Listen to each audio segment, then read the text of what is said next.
Hello, this is Mila from PMP Nation, and this is our first sharing session. We will cover about the new PMP format, the exam content, the time management on tackling the exam, and a little bit about the knowledge areas and process groups. Onto the exam content outline. There will be 3 domains: people, process, and business environment, along with the percentages. And now, as you can see, process actually the largest one. And these 3 domains cover the materials from the PMBOK guide and Asia. And I actually took the exam in May of last year, May 2021. So it's still pretty fresh in my mind to share. About 60% of the exam content is actually about Agile. So make sure that you read the practice guide, or I'll share with you the slides, the summary on the practice guide as well. There are 180 multiple choice questions, 175 are scored, 5 unscored. Those are for pre-test, but you won't be able to tell which is which. So just do your best to answer every question, because there are no points taken for wrong answers. There are 230 minutes, excluding break time. You will have 2 breaks, each is up to 10 minutes, but 230 minutes is your time to take the exam, and it's broken down into 3 sections. My suggestion is to do 75, 75, and 80, which means do 75 minutes for section 1, 75 minutes for section 2, and 80 minutes for section 3. And it's up to each individual on how to tackle that, but that's what I did, and it worked out just fine. Now, as for the exam passing rate, until 2006, the PMP handbook clearly specified 61% as the passing rate, and there hasn't been any mention of it anymore, so it's still believed to stay the same. Now, we know 61% is not a high rate, but still PMP is one of the toughest exams out there to pass. As for exam time management, here is the strategy. As I mentioned, you will have 230 minutes, excluding the 2 breaks at 10 minutes each. So on your screen, whether you're going to take the exam online or at a testing facility, you'll have a timer. I think it's on the bottom right corner, but again, it might be different. So it has 350s, which means you'll have 3 hours and 50 minutes to start with. As per my suggestion, if you take 75 minutes to answer the first 60 questions, then you are left with 235 before you take a break, which means you'll have 2 hours, 35 minutes left. So there is a button to pause or to stop, and then for you to take your break.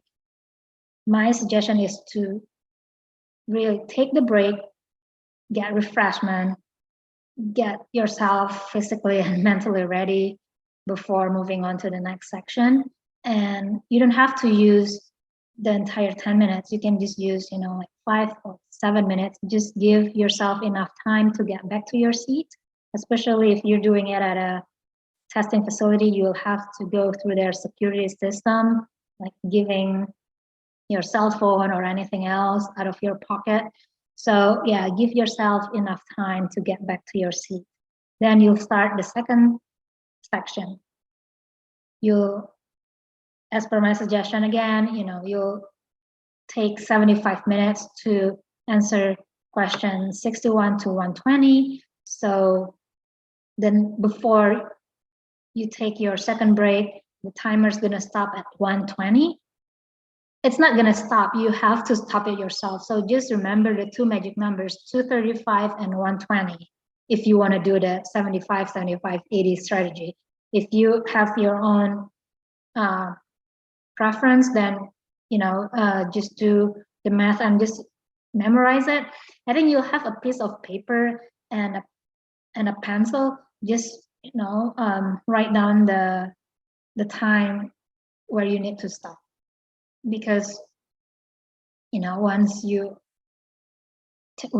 taking the exam, your mind might get distracted, or you get too nervous to remember those numbers, and then you'll end up taking longer than you should for a section, and you don't want that. So yeah, like in this example, 1:20 is where you need to stop before you take your second break, the 10 minutes break, and then you move on to the third and last section to answer question 121 to 180. Important note, once you finish a section, you can't go back to actually to review those questions anymore. So for example, like going back, like over here, the first section, you already answered 60 questions. Before you take your break, or before you hit the pause or stop button, you can go back to those questions. But once you hit the pause or stop button, then you can't go back, especially once you start the next section. Okay, so that's something for you to remember. And based on my experience using this strategy, I actually had about 15 minutes left, but my mind was too exhausted by then that I could actually go back to check my responses to questions 121 to 180, but I was just too tired. Then I just hit the submit button, and you'll get the score instantly right after you hit the submit button, maybe about a minute or two. All right, so that's time management. And now the study plan, again, it differs per individual. Mine was more a 6-week plan, and it's laid out like this. So week 1 is just all about the introduction to project management, a little bit about knowledge areas and process groups, and then process groups 1 and 2. Some of you may study it by knowledge areas instead of process groups, and that is fine. And week 2 is for process group 2.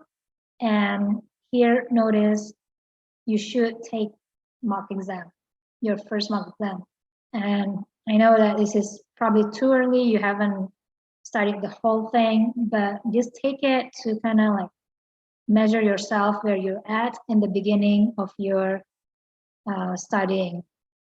And then week 3, you're moving on to process group 3, week 4, process groups 4 and 5, and you'll have mock exams in between, and also mock exam reviews.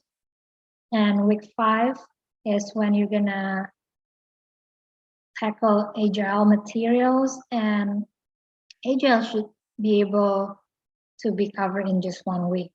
Even if you're gonna read the agile practice guide from the PMI, 1 week should be enough.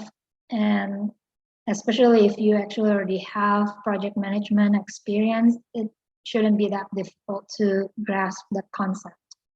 And then week 6 is just your final review.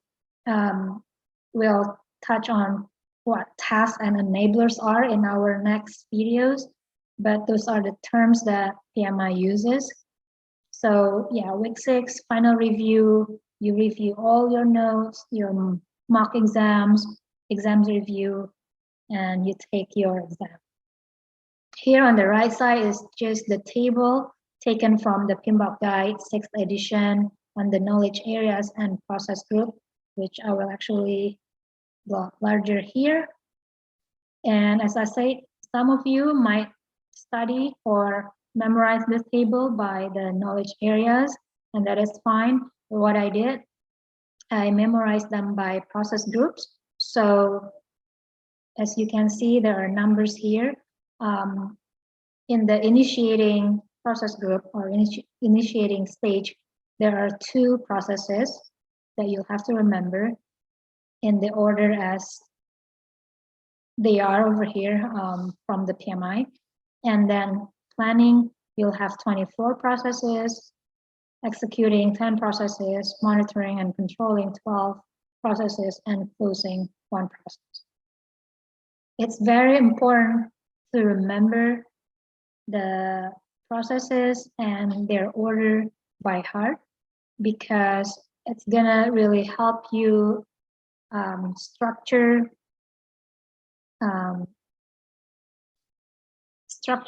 the way you study and understand the questions, because some of the question might just ask you straightforward, like not straightforward, but it's more in the line of pretty much what is after collect requirements. So is it define scope or create work breakdown structure? So you might want to remember the sequence of this. All right. That is briefly for this sharing session about the PMP exam new format. If you have questions, feel free to contact us. On Instagram or Facebook, or even on our website, we have the contact page.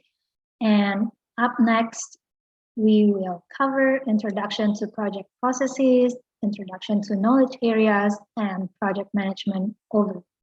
Until then, thank you.